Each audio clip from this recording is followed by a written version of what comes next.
Nellore incharge mayor రూప్ కుమార్ యాదవ్ కు మాజీ mayor భర్త జయవర్ధన్ సవాల్ విసిరారు. రూప్ కుమార్ చేసిన ఆరోపణలపై మూలపేట శివాలయంలో ప్రమాణం చేయాలని ఛాలెంజ్ చేశారు. స్రవంతి మేయర్ గా ఉన్న సమయంలో అభివృద్ధికి అడ్డుపడుతున్నారని వ్యాఖ్యలను నిరూపించగలరా అని ప్రశ్నించారు. ఇక రూప్ కుమార్ ను ఉద్దేశించి కుర్చీ కుమార్ అంటూ తీవ్ర విమర్శలు చేశారు. రూప్ కుమార్ యాదవ్ మైనింగ్ లో తీవ్ర అక్రమాలకు పాల్పడుతున్నారని జయవర్ధన్ ఆరోపించారు. కుర్చీ పోయిందని ఫ్రస్ట్రేషన్లో నోరు తెరిస్తే అబద్ధాలు.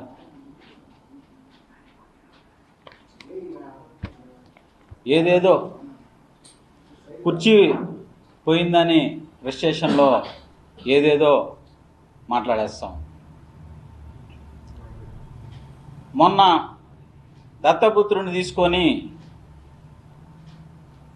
నోటిఫికేషన్ రాగానే దత్తపుత్రుని తీసుకొని చంద్రబాబు గారి దగ్గర పోయారు కదా, ఆడ కూడా ఏమీ దొరికినట్లే. కాబోయే మేయర్ గారు, నూతనంగా కాబోయే మేయర్ గారికి ముందుగా శుభాకాంక్షలు తెలియజేస్తూ ఎవరైనా కానీ వారికి ఒక చిన్న విజ్ఞప్తి చేస్తూ ఉన్నా.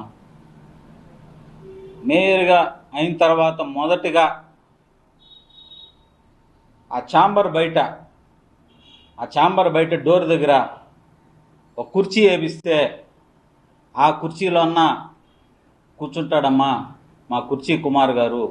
దయచేసి ఈ విజ్ఞప్తిని మన్నించవలసిందిగా కాబోయేటువంటి మేయర్ గారికి ముందుగా విజ్ఞప్తి చేస్తూ ఉన్నా. ఈ విషయం మాత్రం కొంచెం దృష్టి సారించి ఖచ్చితంగా ఆ ఛాంబర్ బయట కుర్చీ వేయించాలని చెప్పి కోరుతా ఉన్నా. కుర్చీ పోయిందని ఫ్రస్ట్రేషన్లో నోరు తెరిస్తే